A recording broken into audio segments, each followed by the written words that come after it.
तो दोस्तों आप सभी का स्वागत है ultimate health and home remedies channel में। और जैसा कि आप लोगों को पता है कि मैं वेट लॉस में लगा हुआ हूँ, वज़न को कम करने में और पेट की तोंद को कम करने में।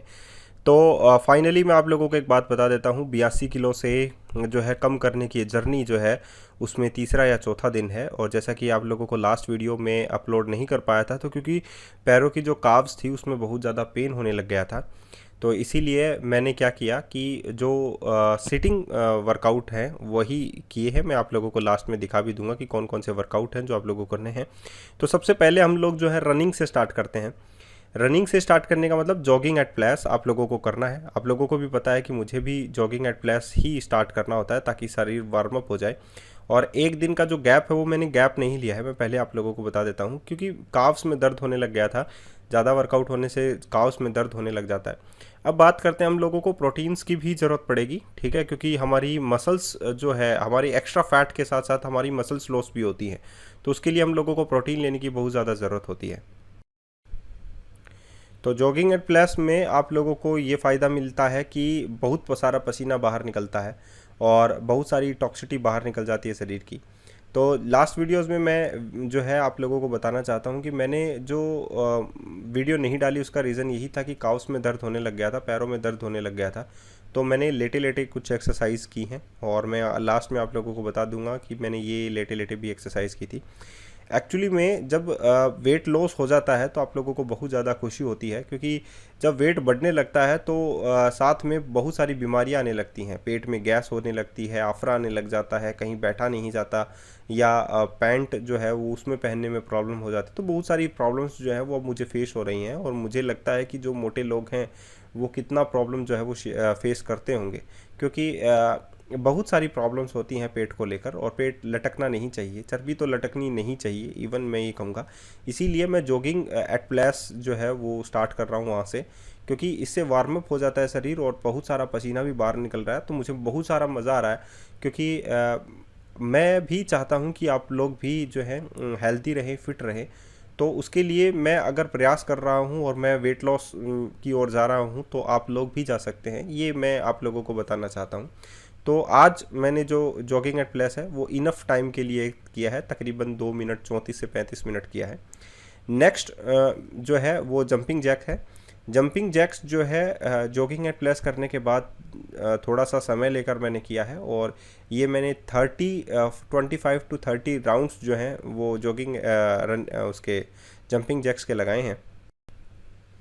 तो जंपिंग जैक्स भी बहुत अच्छी कैलोरी बर्निंग एक्सरसाइज है जिसे आप लोगों को करना चाहिए। तो जस्ट कार्डियो वार्म अप होने के बाद में मैंने यही अच्छा लगा कि मैं जंपिंग जैक कर लेता हूं ताकि पसीना जो बाहर निकल रहा है उसमें कंटिन्यूटी रहे। नेक्स्ट में मैंने स्ट्रेचेस किए, कुछ स्ट्रेचेस किए हैं। और जैसे कि आप लोगों का जो ऑब्लिक्स मसल्स हैं या वेस्ट टर्न वर्कआउट है वो मैंने किया है, तो ये भी आप लोग कर सकते हैं। ये बहुत अच्छा वर्कआउट है, वेस्ट टर्न वर्कआउट। और पसीना बाहर निकलने के बाद आप लोगों का शरीर गर्म रहता है तो आप लोग स्ट्रेचेस कर सकते हैं। तो ये बहुत अच्छी वर्कआउट है, जिस सिर्फ आप लोगों को दोनों हाथों को जो है टर्न करना होता है पीछे की ओर, और इससे आप लोगों का जो चर्बी है वो भी कम होने लगता है, एक्सटर्नल जो फैट है वो रिड्यूस होने लगता है। तो ये वर्कआउट भी आप लोग कर सकते हैं। दूसरा, आप लोगों को आर्म वर्कआउट भी करना चाहिए ताकि आप लोगों की जो मसल्स हैं वो अच्छी रहें, हेल्दी रहें। तो इसके लिए आप लोग जो हैं अपने दोनों हाथों को जो है राउंड सर्कल्स में मूव कर लीजिए, एंटी क्लॉकवाइज और क्लॉकवाइज दोनों को, ताकि आप लोगों के जो हाथों का फैट हो या आर्मपिट का फैट हो वो भी रिड्यूस हो साथ में। तो कुछ क्योंकि टोटल कैलोरी बर्निंग चल रही है तो इसमें आप लोगों को एक हेल्प मिलेगी, ठीक है। एक बात और मैं आप लोगों के साथ शेयर करना चाहता हूँ कि कुछ वार्म अप के बाद में स्ट्रेचेस ज़रूर करने चाहिए, चाहे कोई भी स्ट्रेचेस हो, चाहे वो टी रोटेशन ही क्यों ना हो, क्योंकि इससे आप लोगों का क्या होता है कि आप लोगों का साइड का फैट जो है वो रिड्यूस होने लगता है। और जब पेट पर मोटापा आने लगता है तो वो बहुत बुरा भी लगता है। जैसे कि अगर मैं वीडियो आप लोगों के सामने शेयर कर रहा हूँ तो मुझे भी अच्छा लगता है कि पेट पर मोटापा नहीं होना चाहिए, और ये धीरे धीरे कम होगा तो मुझे भी खुशी होगी। और अब आप लोगों को गर्दन को जो है मूव करना है ताकि आप लोगों की गर्दन में भी कोई जो है किसी प्रकार का स्टिफनेस ना हो, इसीलिए आप लोग जो हैं इससे भी लचीली बना लीजिए। अब थोड़ा सा हम लोग क्या कर लेते हैं, जो शोल्डर्स हैं उनको भी मूव कर लेते हैं, तो शोल्डर्स का भी थोड़ा बहुत वर्कआउट हो जाएगा, क्योंकि पूरा शरीर गर्म है ना, तो उसे हम लोगों को स्ट्रेचेस करके उसे मूव करना है। अब थोड़ा सा किक बॉक्सिंग कर लेते हैं, थोड़ा सा कार्डियो भी हो जाता है और इससे आप लोगों के जो आर्मपिट का फैट है वो भी इससे रिड्यूस हो जाता है। तो ये बहुत अच्छी एक्सरसाइज है, इससे कार्डियो वर्कआउट भी कंप्लीट हो जाता है और साथ में आप लोगों के आर्मपिट का जो फैट है वो भी इससे रिड्यूस होने लग जाता है।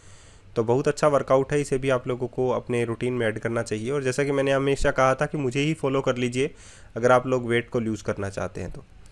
अब जो किक बॉक्सर्स होते हैं वो हमेशा इस राउंड का यूज़ करते हैं, एक फुटबॉल सी लगी होती है और अपने हाथों को जल्दी जल्दी से घुमाते हैं वो। उसका मतलब सीधा सा यही निकलता है कि आप लोगों के जो राउंड्स हैं बॉक्सिंग के, किक के लगाने के, वो ज़्यादा हों। तो आप लोगों को क्लॉकवाइज एंटी क्लॉकवाइज दोनों हाथों को ऐसे घुमाना है।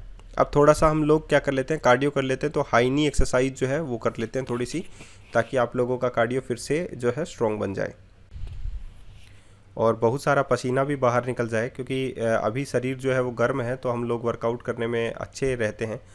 अब शरीर जो है ऑलमोस्ट थक सा चुका है, तो उसके लिए थोड़ा बहुत वेट जो है अगर हम लोगों को इतना भी नहीं करना, हम लोगों को क्या करना है, थोड़ा बहुत रेस्ट करना है। उसके बाद में हम लोगों को स्टैंडिंग जंप्स लगाने हैं, एक जगह खड़े होकर हम लोगों को जंप लगाने हैं। तो ये भी जैसे रस्सी हम लोग कूदते हैं, जंप रॉप्स जो एक्सरसाइज है उसे हम लोग पूरा करते हैं, तो वो भी हम लोग को करना है। तो ये एक छोटा सा वर्कआउट हो गया, एक पूरे वार्म अप के बाद में थोड़ा सा स्ट्रेचेस भी हो गया और ये कंप्लीट हो गया।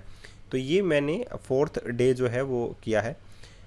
लास्ट डे की जो मैं बात कर रहा था आप लोगों को, मैंने ये एक्सरसाइजेस की हैं जो कि आप लोग, मेरी काफ्स में दर्द होने के बाद में मैंने ये एक्सरसाइज की हैं एक्चुअली में, जिसमें क्रॉस माउंटेन क्लाइंबर शामिल है और आप लोगों के कुछ एक्स्ट्रा क्रंचेस जो हैं वो भी इसमें शामिल हैं। तो जब भी मुझे ऐसा लगा कि मैं थक गया हूँ, मैं तुरंत रुक जाता हूँ, मैं ज़्यादा अपने शरीर पर प्रेशर नहीं डालता हूँ। जैसे माउंटेन क्लाइंबर करते वक्त या क्रॉस माउंटेन क्लाइंबर करते वक्त, ये क्रॉस प्लांक है, इसे मैंने किया है। तो जब भी मैं थका, जैसे कि 2 या 3 राउंड करने के बाद में भी अगर मैं थक जाता हूँ, स्टेप्स करने के बाद में भी थक जाता हूँ, तो मैं तुरंत रुक जाता हूँ। ठीक है, इसका मतलब सीधा सा ये है कि मैं परेशान नहीं करना चाहता अपने शरीर को, और धीरे धीरे करके हम लोग आदत डालेंगे। ऐसा नहीं है कि हम लोग पहले दिन ही आदत डाल दें और दूसरे दिन हम लोग एक्सरसाइज ही ना करें। तो धीरे धीरे करके हम लोगों को पसीना बाहर निकालना है और हम लोगों को वर्कआउट करना है, और कंटिन्यू में ये चीज़ें करनी है। लगातार करेंगे तो शरीर को अपने आप ही आदत हो जाएगी और वो अपने आप ही जो है स्टेप्स बाय स्टेप्स जो है वो बढ़ाता जाएगा। ठीक है, तो इस बात में भी फोकस डालें कि आप लोगों को क्या सीखना है, क्या करना है। ठीक है, तो जब भी आप लोगों को शरीर में थकावट हो तो आप लोग तुरंत रुक जाइए। अब हम लोग नेक्स्ट वर्कआउट करते हैं क्रंचेस में, और सीटअप क्रंचेस है। लेकिन इस सीटअप क्रंचेस करने से पहले हम लोग जो है सर्वांग आसन करेंगे। सर्वांग आसन करना क्यों ज़रूरी है, क्योंकि सर्वांग आसन करने से आप लोगों को पेट जो है वो एक इकट्ठा हो जाता है आप लोगों के पास में। ठीक है, और ये पेट जब इकट्ठा होता है तो आप लोगों को पता लगता है कि आप लोगों की बैली जो है वो कितनी है। इससे ये भी होता है कि जो गट पर जो हेल्थ है वो भी इससे अच्छी होती है, और साथ ही आप लोगों के जो गट एंजाइम्स हैं वो भी अच्छे होते हैं। तो सर्वांग आसन करने से आप लोगों के चेहरे की रौनक भी बनी रहती है, और साथ ही आप लोगों के आंखों की ओर ब्लड फ्लो होता है, आप लोगों के चेहरे की ओर ब्लड फ्लो होता है, तो आप लोगों का चेहरा भी अच्छा बना रहता है। तो सर्वांग आसन भी करना चाहिए, लेकिन ये खाली पेट ही आप लोगों को करना चाहिए। आप लोगों को पेट भरकर या खाना खाने के बाद में सर्वांग आसन नहीं करना चाहिए, इतना आप लोगों को ध्यान रखना है। तो खाली पेट अगर आप लोग सुबह सुबह ही एक्सरसाइज करते हैं, जो मैंने की है, उसका अगर आप लोग इस्तेमाल कर लेते हैं तो भी आप लोगों को बहुत सारा बेनिफिट जो है वो मिल जाता है, बहुत सारा बेनिफिट आप लोगों को देखने को भी मिल जाएगा। तो इसके बाद में मैंने क्या किया, सीटअप करने की कोशिश की है। सीटअप जब भी मैं करता हूँ तो आप लोगों को, मैं जब ऊपर की ओर आता हूँ सर को उठाकर तो सांस छोड़ता हूँ, और नीचे की ओर जाता हूँ तो सांस लेता हूँ। तो इतना प्रोसेस भी आप लोगों को इसमें ध्यान में रखना है। और सीटअप जब मैं करता हूँ तो एक बात आप लोगों को ध्यान में रखनी होगी, जब ऊपर की ओर उठता हूँ तो पेट बीच में आ जाता है, और जब ये पेट नहीं होगा तो मैं पूरा का पूरा यहाँ पर बैठने लग जाऊँगा, और ये धीरे धीरे प्रोसेस होगी। हर दिन जो है मैं ये ही सीटअप करने की कोशिश करूँगा, और धीरे धीरे आप लोग देखिएगा कि मैं पूरा कंप्लीटली बैठ जाऊँगा, और आप लोग भी देखेंगे कि यस ये हो चुका है। और अगर हो गया तो डेफिनेटली आप लोगों को दिखता ही है कि वेट ऑटोमेटिकली लूज़ होने लग जाएगा।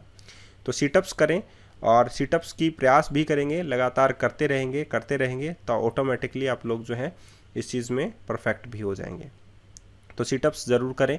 तो जो लोग मोटे हैं वो मेरे साथ फॉलो करें, मुझे फॉलो करें। तो जैसा कि मैंने बोला था कि लास्ट टाइम जब मेरी काव्स में दर्द था तो मैंने बैठे बैठे जो है लेटे लेटे ये एक्सरसाइज की हैं, सीटअप्स हैं, क्रंचेस हैं, ये एक्सरसाइज की हैं। तो इससे क्या हुआ, इससे ये होता है कि बेली जो है वो टाइट होने लगती है और आप लोगों को इस फैट को रिड्यूस करने में बहुत ज़्यादा आसानी भी मिल जाती है। तो ये बहुत अच्छी बात है, अगर आप लोग ये एक्सरसाइज भी कर लेते हैं तो भी आप लोगों को फ़ायदा मिलता है। तो सीटअप्स करें, जितना सीटअप्स आप लोग कर सकते हैं उतना करें, लेकिन शरीर थकने लगता है तो तुरंत आप लोग जो हैं लेट जाइए। ठीक है, आप लोगों को अपने शरीर को परेशान नहीं करना है, अगर परेशान करेंगे तो दूसरे दिन आप लोग एक्सरसाइज नहीं करेंगे। तो अगर आप लोगों से सीटअप्स नहीं होते हैं तो थोड़ा बहुत क्रंचेस कर लीजिए। क्रंचेस करने के लिए गर्दन के जस्ट पीछे की ओर हाथ लगाइए और ऊपर की ओर सांस छोड़ते हुए आइए। और जब आप लोग इससे थक जाएं तो फिर से सीटअप्स करने लग सकते हैं, और सीटअप से थक जाएं तो फिर से क्रंचेस आप लोग कर सकते हैं। तो ये क्रंचेस मैं कर रहा हूँ आप लोगों के सामने, और क्रंचेस करने में थोड़ी कम प्रॉब्लम होती है, लेकिन सीटअप्स करने में बहुत ज़्यादा प्रॉब्लम्स होती है। तो ये देखिए कि पेट जो है वो इकट्ठा हो जाता है एक जगह, और वो पेट की जो चर्बी होती है वो आप लोगों को पता है सबकेंटिनस और विसरल फैट होता है, तो वो कितना टाइट हो जाती है। तो जैसे कि जो लोग मोटे हैं वो लोग ये एक्सरसाइज कर सकते हैं, और जैसा कि कंटिन्यू में रहेंगे आप लोग तो आप लोग ऑटोमेटिकली ये फैट जो है वो रिड्यूस कर लेंगे। तो जो लोग मेरे साथ वर्कआउट करते हैं वो वर्कआउट करते जाइए, और मैं यही यकीन दिलाता हूँ कि एक दिन मेरा वेट जो है आप लोगों के सामने लूज़ हो जाएगा, और आप लोग देखेंगे कि यस, इस पर्सन ने अपना वेट लूज़ किया है। वैसे वैसे आप लोग भी अगर फॉलो करेंगे तो अपने आप ही कम हो जाएगा। अब लास्ट टाइम में हम लोग जो है डाइट की बात कर लेते हैं। कल की मैंने कोई वर्कआउट नहीं डाली थी, तो लास्ट टाइम में मैंने 11 बजे रोटी खाई थी, 3 रोटी खाई थी, लेकिन शाम को मैंने एक ही रोटी खाई थी। ठीक है, तो वो 2-2 का कॉम्बिनेशन बन जाता है, तो इंटरमिटेंट फास्टिंग वहाँ पर क्लियर हो जाती है मेरी। ठीक है, वही 4 रोटी मैं खा रहा हूँ, लेकिन मैं टाइम में अंतराल में खा रहा हूँ। ठीक है, और नेक्स्ट में आज मैंने क्या किया है, आज मैंने दो रोटी ही शाम को और सुबह खाई है। ठीक है, तो इतना भी आप लोगों को फोकस में रहना है, और टाइम टाइम पर आप लोगों को पानी पीते रहना है, ताकि आप लोगों का शरीर हाइड्रेट रहे। डिहाइड्रेशन की और आप लोगों को नहीं जाना है। आज के लिए इतना ही, फिर मिलते हैं नए वीडियो के साथ। धन्यवाद।